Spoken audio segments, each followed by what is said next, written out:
우리 교회 성도 여러분 안녕하십니까? 귀한 안식일을 맞이하여서 주의 전을 찾으신 모든 분들에게 우리 하나님의 은혜가 함께 하시기를 간절히 바랍니다. 그리고 부득이한 사정으로 현장에 계시지 못하지만 방송을 통하여서 예배에 참석하신 모든 분들에게도 하나님의 은혜가 함께 하시기를 간절히 바랍니다. 2017년 10월 24일이었습니다. 예루살렘 경매에서 아인슈타인이 작성한 것으로 알려진 2장의 메모가 엄청난 가격에 낙찰되었습니다. 여러분이 보시는 그 메모가 그 메모인데요. 보통 호텔에 들어가면 누구든지 쓸 수 있는 그 메모지에 기록한 것입니다. 이 한 100년 전쯤에 아인슈타인이 도쿄를 방문했을 때 짐을 벨보이가 들어서 방까지 안내해 줬어요. 그런데 마침 아인슈타인에게는 수중에 돈이 없었습니다. 그래서 팁을 줄 수가 없었어요. 근데 아인슈타인이 아이디어를 냈습니다. 서운하게 돌아가려고 하는 그 벨보이를 불러서 이야기를 한 것입니다. 내가 무엇인가를 적어주겠습니다. 만약에 당신이 이것을 잘 간직한다면 나중에는 이것은 오늘 내가 당신에게 주는 몇 달러의 팁보다 훨씬 귀한 가치가 있을 것입니다. 그리고 2가지의 메모를 썼습니다. 여기 긴 것은 작지만 확실한 행복을 추구하는 삶이 돈이 많지만 늘 쫓기는 삶보다 행복하다라는 내용을 독일어로 쓴 것입니다. 그리고 또 하나는 이 작은 여러분이 보시기에 오른쪽에 보이는 이 글씨는요, 뜻이 있는 곳에 길이 있다라고 하는 아인슈타인의 행복관을 기록한 것입니다. 그런데 이 메모가 그때 돈으로 줬으면 그 돈 액면가의 가치를 가졌을 텐데 이 2개의 이 메모는 긴 메모는 17억 6천만 원에 낙찰되었어요. 그리고 작은 메모는 2억 7천만 원에 낙찰된 것입니다. 20억의 가치가 있었던 것이죠. 2개의 메모가 20억의 가치를 준 것입니다. 오늘 이 가을에 하나님께서 전도회를 한 달 앞둔 저희들에게 2개의 희망의 메시지를 보내십니다. 성경 안에서 희망의 근거를 보다 어제 저녁에 저희들이 살펴보았습니다. 여러분 정말 저희들이 다 녹화를 뜨기 때문에 여러분이 반드시 어제 저녁의 말씀을 듣게 되기를 바랍니다. 이번 시리즈를 통해서 예언 시리즈를 저희가 다룰 것입니다. 그런데 이 시리즈는 결국 성경에 있는 예언을 다룰 거거든요. 그런데 성경이 정말 하나님께로부터 온 말씀인지에 대한 확신을 우리는 어제 저녁을 통해서 확신할 수 있습니다. 하나님이 보내신 그 기별을 통해서 예언을 우리가 살펴볼 때에 그 기별이 기록된 성경이 확실한 것처럼 앞으로의 진행될 모든 예언들이 확실하다라고 하는 근거를 우리가 발견하게 될 것이고 희망이 없는 세상 가운데서 희망을 발견하게 될 것입니다. 오늘 저희는 예언 속에서 희망의 이유를 찾다. 그 성경의 3분의 1에 해당하는 예언을 한번 살펴보면서 우리가 예언 속에서 어떤 희망이 없는 절망의 시대에 희망을 발견할 수 있을 것인가. 그리고 9월 말부터 진행될 전도회에 그런 예언의 아주 구체적인 것들이 어떤 것이 있을지를 함께 살펴보겠습니다. 이 성경 안에서 희망의 근거를 찾는 것과 예언 안에서 희망의 이유를 발견하는 것들은 하나님께서 우리의 창조주시오, 하나님께서 우리의 삶을 예언하시는 분이시라고 하는 사실을 우리에게 알려줍니다. 이 2가지 사실이 오늘 아인슈타인의 행복 노트보다 더 가치가 있는 것은 창조의 메모가 우리에게 주는 교훈은 만드신 분이 돌봐주신다는 것입니다. 하나님께서 우리를 만드시고 그분이 성경을 기록하셔서 그렇게 기록하셨다면 그분이 우리를 돌봐주시지 않을 이유가 없다라고 하는 논리적 근거를 우리에게 제시하는 것입니다. 그리고 오늘 우리가 살펴볼 예언을 살펴보면 약속하신 분이 책임지신다라고 하는 놀라운 사실을 우리가 발견하게 될 것입니다. 세상에서 제일 기쁜 게 무엇입니까? 내가 내 삶을 책임지지 않는다는 것입니다.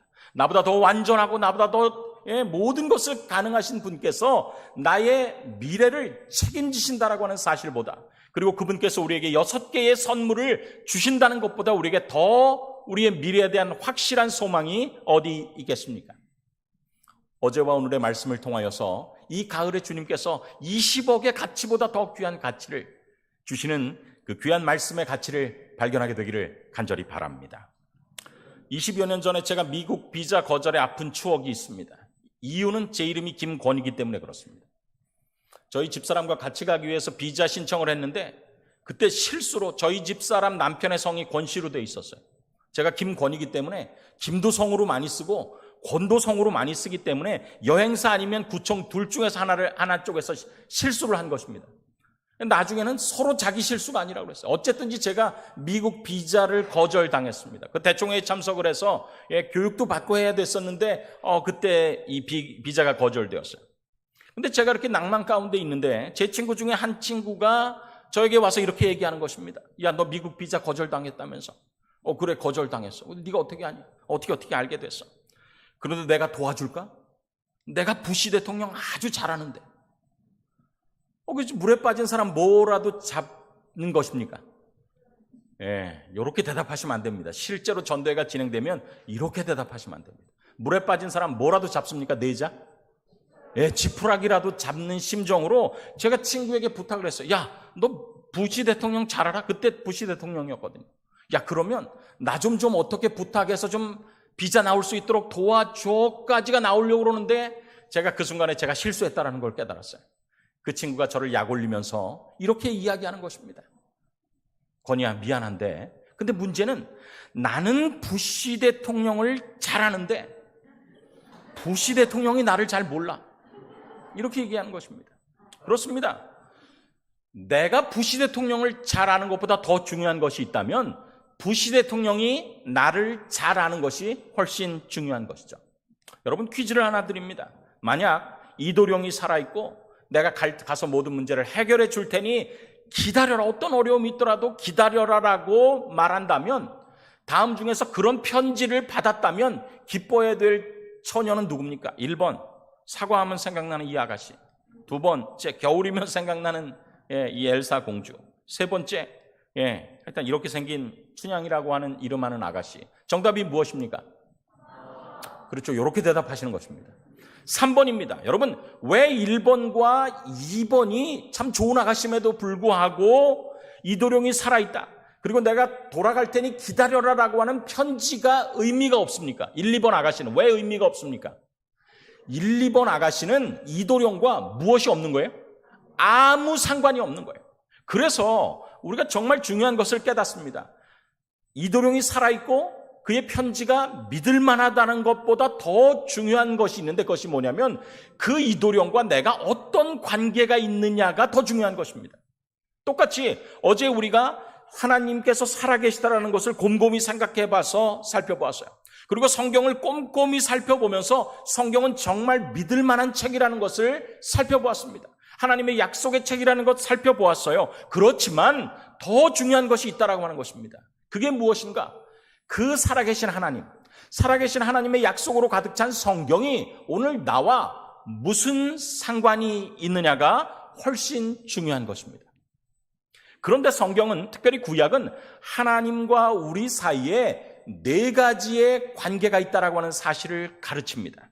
첫 번째는 창조요, 그분은 우리를 만드셨다는 것이고, 2번째는 그분이 우리를 만드셨을 때 가치 있게 만드셨다는 것이고, 3번째는 그분이 만든 제품을 책임진다라고 하는 사실이고, 4번째는 책임지지 않을 뿐도 아니지만 책임 안 질 수도 없게끔 미리 약속하시면서 책임지신다라고 하는 사실입니다. 이 4개의 관계 때문에 춘향에게 이도령의 편지가 의미 있고 이도령의 존재가 가치 있는 것처럼, 이 관계 때문에 하나님이 살아계시다라고 하는 사실과 내가 다시 오겠다라고 하는 예언이 우리의 삶 속에서 의미가 있다라고 하는 사실을 기억하게 되기를 간절히 바랍니다.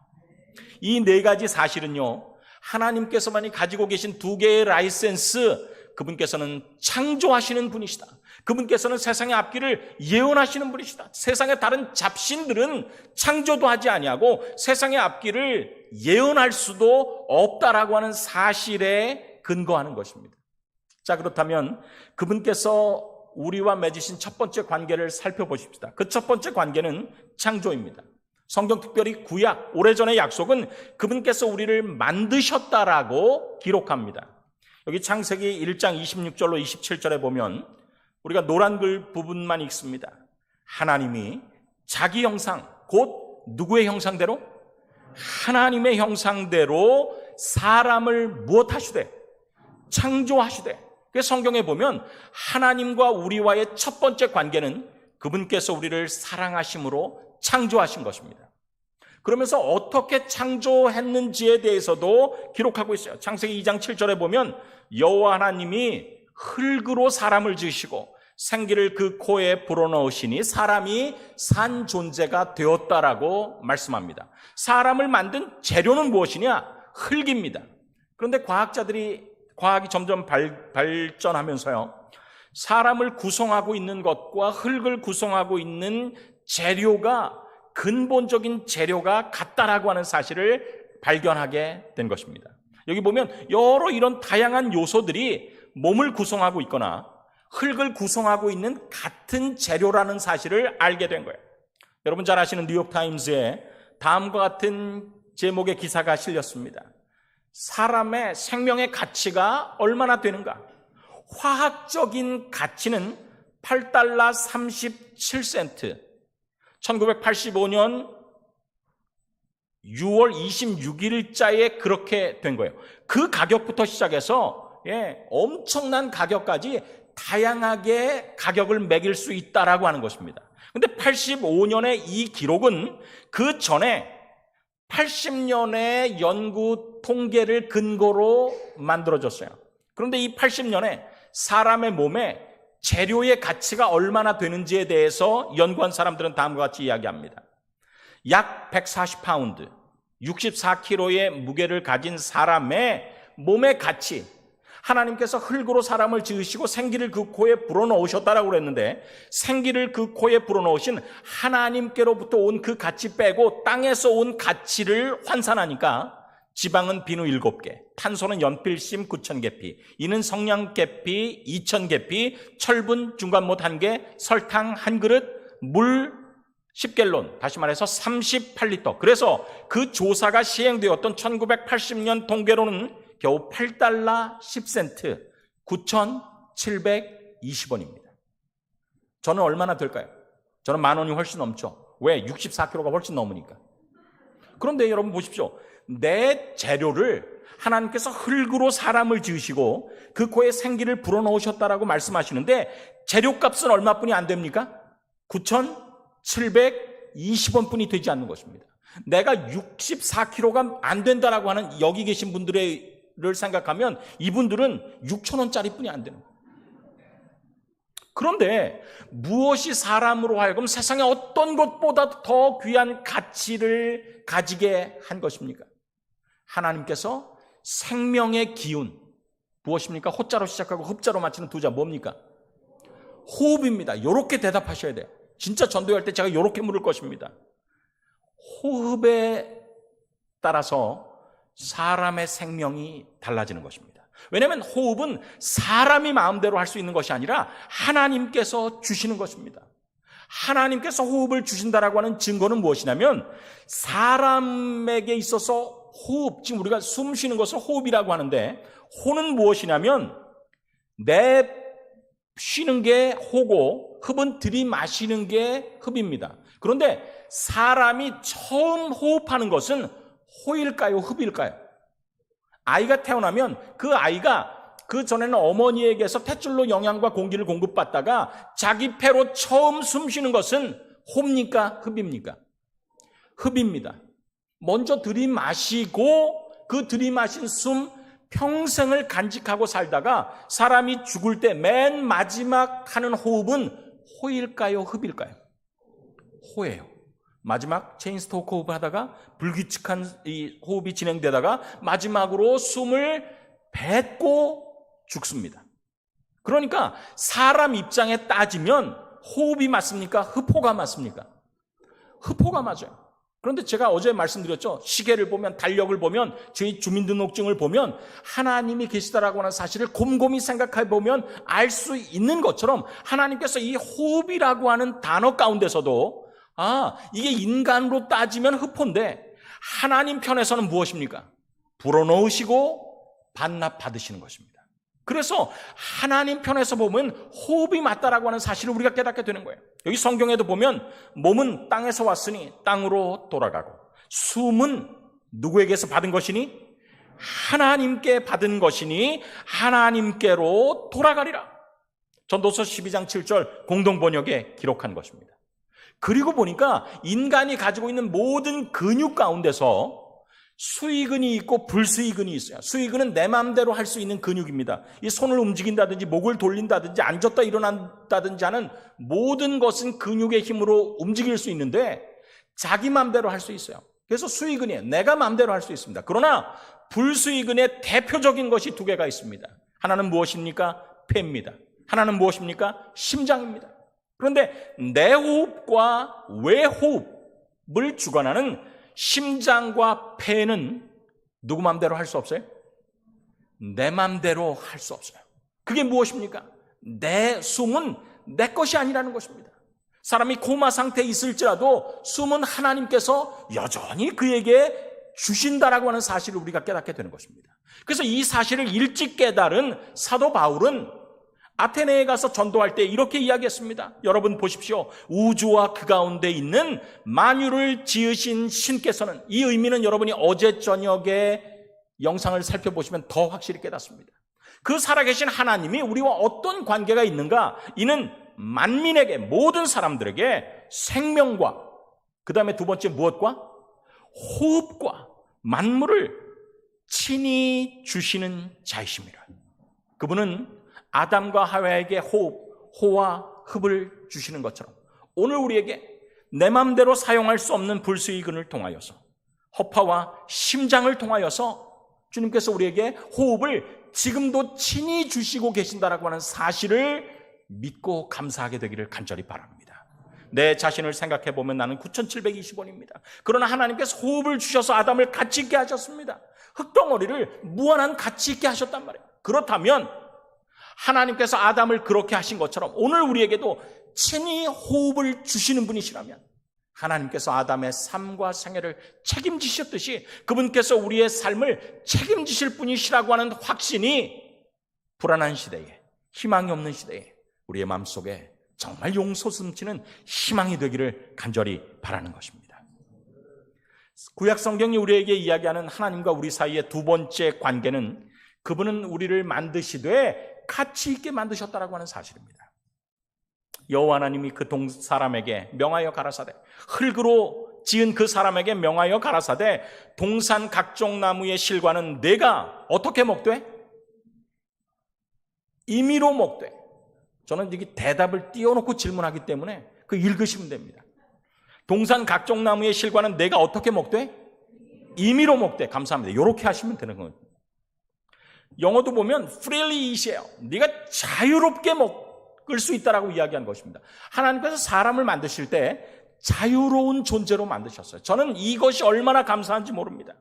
하나님께서 사람을 만드실 때 인형처럼, 그저 조종하면 움직이는 인형처럼도 만드실 수 있었지만 하나님께서는 사람을 사람으로 만드셨어요. 자유로운 도덕적인 존재로 만드셨습니다. 하나님의 선택은 가장 좋은 것을 당신께서 만드시는 피조물에게 주시겠다라고 말씀하시는 거예요. 여러분, 제가 퀴즈를 하나 드립니다. 세상에서 모든 세탁기 가운데서 가장 싸구려 세탁기는 무엇일까요? 세자입니다. 빨래판입니다. 빨래판. 예전에, 지금도 일단 2,000원 미만으로 살 수 있는 빨래판이에요. 그런데 이 빨래판, 이 가장 싸구려 세탁기에서 이 세탁기가 얼마나 빠르게 발전했는지 모릅니다. 이런 식으로 발전했어요. 빨래판에서 짤순이에서 반자동 세탁기, 전자동 세탁기, 인공지능, 뉴로 퍼지 이렇게 발전했습니다. 그러니까 보십시오. 자기가 할 수 있는 것이 nothing, 아무것도 없고 완전 주인의 마음대로 조종받아야 쓸 수 있는 빨래판에서부터 시작해서 할 수 있는 것들이 조금씩 늘어날 때마다 가격이 뜁니까? 줄어듭니까? 가격이 뛰는 것입니다. 가격이 뛴다라는 것은 싸구려가 된다는 것입니까? 가치 있는 물건이 된다는 것입니까? 가치 있는 존재가 된다는 거예요.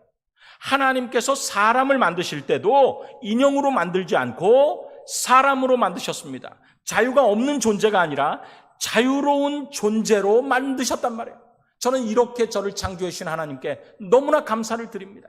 제가 갈 수 있는 곳에 가고 먹고 싶은 것을 먹고 교회에 갈 수 있는 것도 내가 가고 싶을 때 하나님을 찬양할 때 갈 수 있는 자유로운 존재로 저를 만드신 하나님께 감사와 찬송을 돌립니다. 그런데 문제가 발생했어요. 자유롭게 만들었는데 그 아담과 하와에게 사단이 유혹하면서 여자가 그 나무를 본즉 먹음직도 하고 보암직도 하고 지혜롭게 할 만큼 탐스럽기도 한 나무인지라. 그래서 여자가 실과를 따먹고 자기와 함께한 남편에게도 주매 그도 먹은지라. 하와의 불신이 하나님께서 금하신 열매를 따먹게 한 것입니다. 그 열매를 따먹으면 어떻게 되리라라고 이야기한 나무의 열매인데 너희가 먹는 날에는 정령 죽으리라. 여러분, 하나님께서 자유로운 존재를 만들고 자유로운 존재를 자유는 가지고 있지만 죄가 안 나오는 것을 무지하게 고민하셨어요. 그래서 할 수 있는 것이 지천인 것 가운데서 하나만 금하신 것입니다. 그런데 그 금한 것을 아담과 하와가 먹은 거예요. 먹는 날에는 정령 죽으리라고 한 그 금한 것. 그래서 그것이 죽기 위해서 주어진 것이 아니라 왜 우리가 다른 모든 것을 할 수 있는데 이것은 할 수 없지? 모든 것의 주인이 하나님이시기 때문에 우리가 그분의 말씀을 순종하고 따라가면, 내 자유로 그분을 선택하면 나는 자유는 가지고 있지만 죽지는 않는 참으로 귀하고 가치 있는 존재가 된다라고 하는 사실을 까먹게 된 것입니다. 그런데 성경은 그곳으로 하나님과 우리 사이의 관계가 끝이라고 이야기하잖아요. 정말 성경이 우리에게 주는 교훈의 귀한 것은 그분께서는 그 잘못의 책임을 우리에게 전가시키지 않고 그분께서 지으셨다는 데 있는 것입니다. 그분은 우리의 죽음을 대신 책임지시는 하나님이셨어요. 여러분 보십시오. 여기 저희 집 둘째가 있습니다. 현재의 사진을 쓰려고 그랬더니 체중이 지나치게 많이 나가서 중학교 때 사진을 쓴 것입니다. 저희 집 아이가 옆집에 갔어요. 그리고는 꽃병을 깼습니다. 그러면 꽃병을 깬 것은 누굽니까? 저희 집 아이예요. 그런데 돈을 갚아주는 건 누가 갚아줘요? 아이가 돈이 없으니까 누가 갚아줍니까? 부모가 갚아줍니다. 왜냐하면 이유는 단 하나, 내가 그의 아버지이기 때문에 그래요.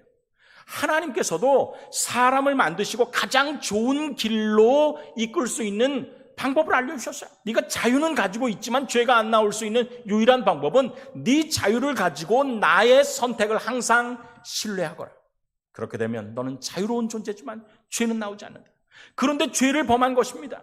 그때 하나님께서는 인간, 정말 저처럼 별 볼 일 없는 아버지도 자기의 자녀를 위해서 입장을 바꾸는 것처럼, 그래서 내가 가지고 있는 안전함을 자녀에게 주고 자녀가 가지고 있는 그 돈을 갚으라라고 하는 그 책임을 아버지가 지는 것처럼 하나님께서도 범죄한 인류를 그냥 내버려 두시지 않고 책임지시기로 결정하신 것입니다.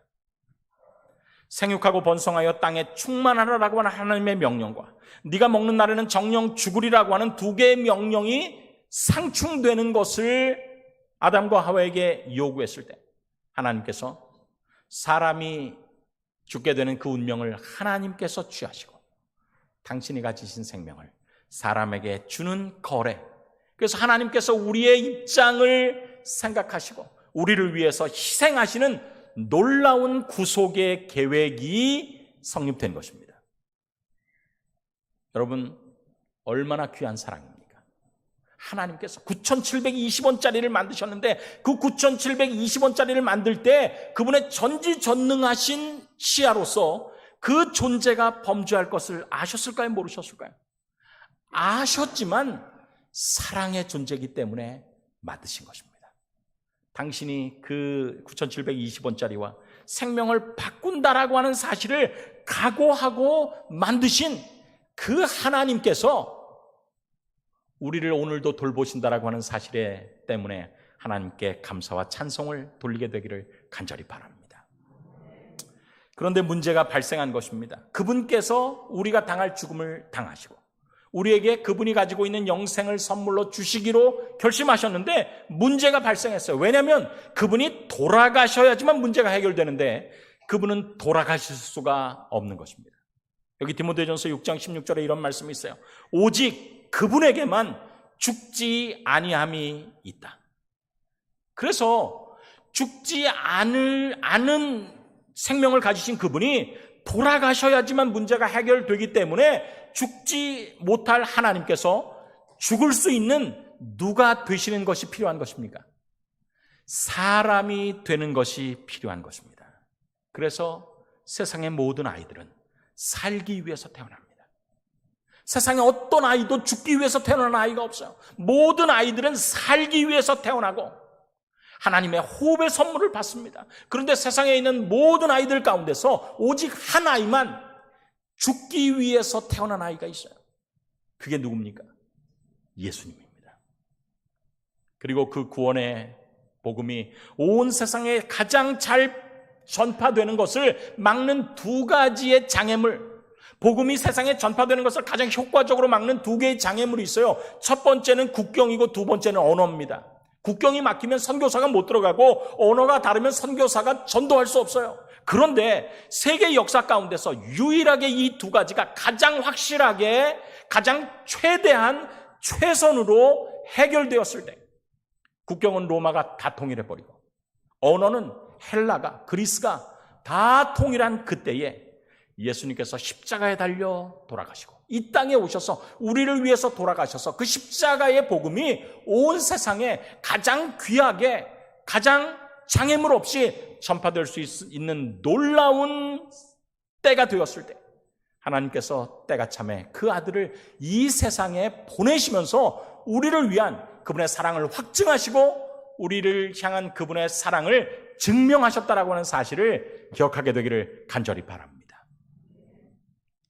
마지막 구약이 우리에게 가르쳐주는 하나님이 나와 무슨 상관이 있느냐라고 하는 것은 그분은 책임지시지 않을 뿐도 아니시지만 책임 안 질 수도 없게끔 그분이 책임진다라고 하는 사실을 예언이라고 하는 형식을 통해서 약속하신 분이시라고 하는 사실을 우리가 깨닫게 되는 것입니다. 이건 정말 중요합니다. 하나님께서는 당신의 아들을 세상에 보내서 십자가에 달려 돌아가시게 하신 것뿐만 아니라 당신의 아들을 세상에 보내서 죽게 하겠다라고 하는, 그래서 너희에게 희망이 있겠다라고 하는 사실을 성경을 통해서 약속하신 것입니다. 성경을 통해서 예언하신 것입니다. 그렇다면 그냥 예수님께서 십자가에 달려 돌아가시는 것이 아니라 예언하고 오시는 것이 왜 중요합니까? 다시 제 이야기로 돌아갑니다. 저희 집 아이가 옆집에 가서 꽃병을 깼어요. 근데 제가 아빠니까 제가 갚아주겠습니다 라고 주인에게 이야기합니다. 그리고 주인에게 가져가는데 이런 걸 가져갑니다. 이게 뭡니까? 전문적인 용어로 요강이라고 하죠. 예전에는 이 수세식 화장실이 없을 때 이거 많이 썼습니다. 근데 제가 가서 이야기하는 겁니다. 마침 저희 집 그 창고를 뒤져보니까 요런 그 도자기 같은 게 나왔습니다. 냄새는 좀 쾌쾌하고 좀 안 좋지만 체적도 비슷하고 뭐 이렇게 하니까 이것 하나 깼으니 요거 갚아주면 용서받지 않겠습니까? 라고 주인에게 이야기한다면 주인이 좋아할까요? 싫어할까요? 싫어해요. 그냥 너나 가져가세요. 이렇게 합니다. 그런데 만약 제가 이렇게 이야기한다면 여러분 어떨 것 같습니까? 죄송합니다. 저희 집 아이가 잘못했군요. 그런데 저희 집 아이가 또 와서 놀다가 또 깰 수도 있는데 제가 정말 잘못했다라고 하는 심정으로 저희 집 대대로 내려오는 이런 물건이 있습니다. 고려청자라고 하는데 시가를 조사해 봤더니 한 10억 간다라고 합니다. 이걸로 대신 갚아주면 저희 집 아이의 이번의 죄와 앞으로 지을 모든 죄가 용서해 주시겠습니까? 라고 주인에게 이야기한다면 주인이 좋아할까요? 싫어할까요? 좋아한단 말이에요. 왜? 훨씬 더 귀한 가치가 희생됐기 때문에 죄가 용서받았다라고 하는 사실을 주인 입장에서도 정말 충분히 죄의 값이 치러졌다라고 믿게 되는 것입니다. 또 주혁이에게 제 둘째 아이에게 가서 주혁아 네가 잘못해서 유리창 깼지? 이 화병 깼지? 아빠가 가서 갚아줬다. 뭐로 갚아주셨어요? 오강으로 갚아줬다라고 하면 저희 집 아이가 안심이 될까요? 안 될까요? 안심이 안 돼요. 가면 한 대 더 맞을까 봐 걱정하지. 그런데 10억짜리 고려청자를 갚아줌으로써 너의 현재의 죄뿐 아니라 미래의 모든 죄까지 아빠가 다 해결했다라고 하면 저희 집 아이가 그 사실이 확실하다는 것을 믿으면 믿을수록 자기의 모든 죄가 실제적으로 용서받았고 간과함을 받는다라고 하는 사실을 믿을까요? 안 믿을까요? 믿게 된단 말이에요. 가격이 더 귀할수록 자기의 죄를 용서받았다라고 하는 확신 가운데서 안심이 되는 것입니다. 그래서 단순히 예수님께서 이 땅에 오셔서 십자가에 달려 돌아가신 것이 아니라 너희를 위해서 십자가에 달려 돌아가신 분은 오강이 아니라 고려청자라고 하는 사실을 예언을 통해서 확신시키는 일이 그저 십자가에 달려 돌아가시는 일보다 더 중요한 것입니다. 그래서 범죄한 이후에 하나님께서 첫 번째 하신 것이 무엇입니까? 내가 내 아들을 너희를 위해서 대신 보내서 십자가에 달려 죽게 하겠다. 십자가에 달려 죽게 하는 것은 단순히 사람이 아니라 하나님의 아들이시라고 하는 사실을 알려주는 것이 필요한 것입니다. 내가 너로 여자와 원수가 되게 하고 너의 후손도 여자의 후손과 원수가 되게 하리니 여자의 후손은 내 머리를 너는 그의 발꿈치를 상하게 할 것이니라. 그렇습니다. 그래서 선악의 대쟁투, 이 여자의 후손과 뱀의 후손이 원수가 되는 그 이후에 모든 삶 속에서 예수님께서 국경을 로마가 그리고 언어를 그리스가 다 해결할 때까지 그 기간 동안에 어떠한 관계 속에서 예수님께서 오시면 사단이 어떻게 공격을 하고 결론은 어떻게 될 것인지를 자세하게 구약을 통해서 말씀하셨습니다. 그래서 처음에는 개인에게 그 복음을 주셨어요. 도대체 어떻게 예수님께서 오셔서 이렇게 살다가 죽은 분이 있다면 사람이 아니라 하나님이라는 것을 알아라. 하나님께서 복음을 개인에게 주셨을 때 사단은 개인을 통해서 공격했습니다. 하나님께서 이러면 안 되겠다. 단체전으로 가야 되겠다. 하나님께서 국가를 택하시고 그 국가의 역사를 통해서 예수님이 십자가에 달려 돌아가셔서 죽는다라고 하는 그 사실을 아침과 저녁의 예배 시간에 양을 잡아 제사 드림으로 잊어버리지 않을 수 있도록 가르쳐 주셨을 때, 다시 말해서 복음을 국가가 가졌을 때 사단은 국가를 통해서 공격하는 것입니다. 그러다가 로마 시대에 예수님께서 실제로 이 땅에 오셔서 십자가에 달려 돌아가신 것입니다.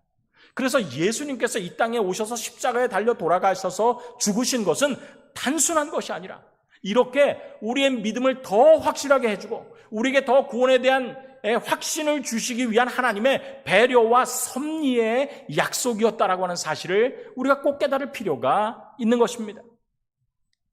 구약의 모든 예언을 한마디로 줄이면 내가 올 것이다. 너희를 위해서 죽으러 갈 것이다. 이렇게 가서 너희를 위해서 죽으면 단순히 어떤 범죄자가 십자가에 달려 죽은 것이 아니라 하나님이 인간이 되신 분이시라고 하는 사실을 깨닫고 그분의 죽음을 통하여 너희의 마음속에 희망을 가져라. 너희를 위해서 하나님의 아들의 목숨이 주어졌다라고 하는 사실을 믿고 희망과 용기를 가지라고 말씀하시는 것입니다. 저는 예수님의 십자가를 놓고 예수님의 삶 속에 100가지의 예언들이 기록된 것을 자세히 연구해 봤어요. 그랬더니 그 예수님의 예언은 누우면 졸릴 것이고 졸리면 잠잘 것이고 잠자면 살찔 것이다. 이렇게 그냥 아무렇지 않아도 그냥 이어지는 그런 예언이 아니라는 것을 깨닫게 된 것입니다. 여러분 보십시오. 예수님을 예언한 구약의 예언들은 뭐라고 이야기하느냐면 예수님께서 베들레헴에 탄생할 것을 예언한 것입니다. 베들레헴입니다. 그런데 예수님은 어디에서 자라나셨냐면 나사렛에서 자라나셨어요. 저는 그 전에 이 성경절을 그냥 읽었습니다. 그런데 이게 마치 무엇과 똑같으냐면 예수님께서 태어나신 곳은 구리신데 자라나는 곳은 부산 용두산 공원 밑에서 자라날 것이다 라고 하는 것과 같은 것입니다. 지금은 이사가 너무나 일반화되었어요. 그래서 이런 일들이 가능합니다. 그러나 예수님 당시에는 할아버지가 살던 곳에서 아버지가 살고, 아버지가 살던 곳에서 자녀가 살고, 손자가 살고, 대대손손 사는 것입니다.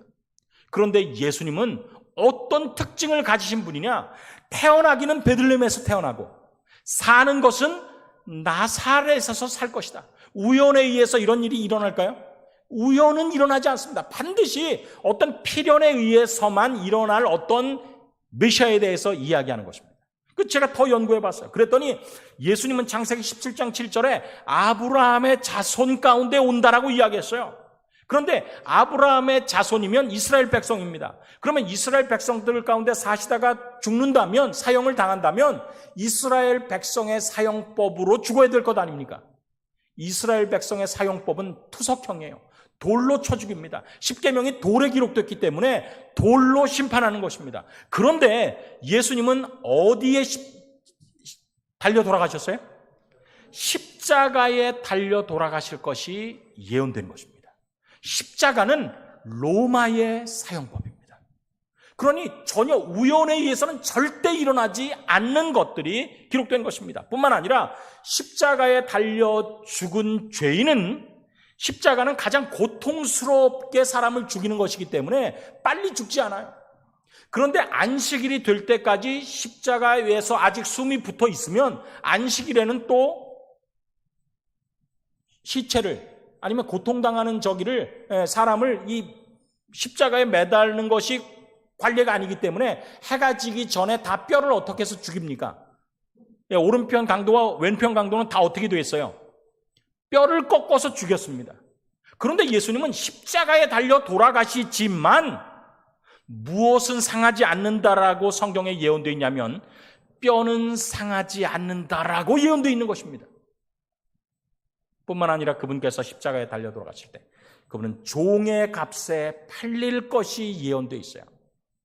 그런데 종의 값, 하찮은 죽음을 당할 것이다, 하찮게 취급받아서 죽임을 당할 것이라고 예언하지만 죽은 이후에는 바로 그 시신을 옮길 때는 누구의 묘에 장사될 것이다? 부자의 묘에 장사될 것이라고 예언하는 것입니다. 여러분 놀랍지 않습니까? 예수님께서 우연히 될 수가 없는 거예요. 성경에 나오는 예수님에 대한 100가지의 예언들은 우연히 어떤 사람에게 적용될 수 없는 것으로 가득 찬 것입니다.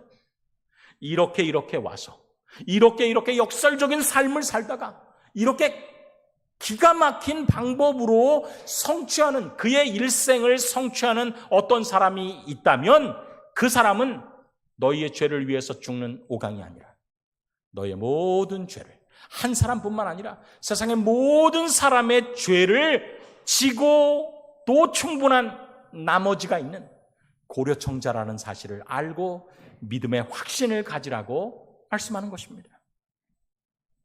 여러분, 오늘 우리를 위해서, 오늘 우리에게 지금도 숨을 주시고 오늘 우리도 우리의 심장을 뛰게 하시며 그 심장이 우리를 교훈케 하시는 하나님께 감사와 찬송을 돌리게 되기를 간절히 바랍니다.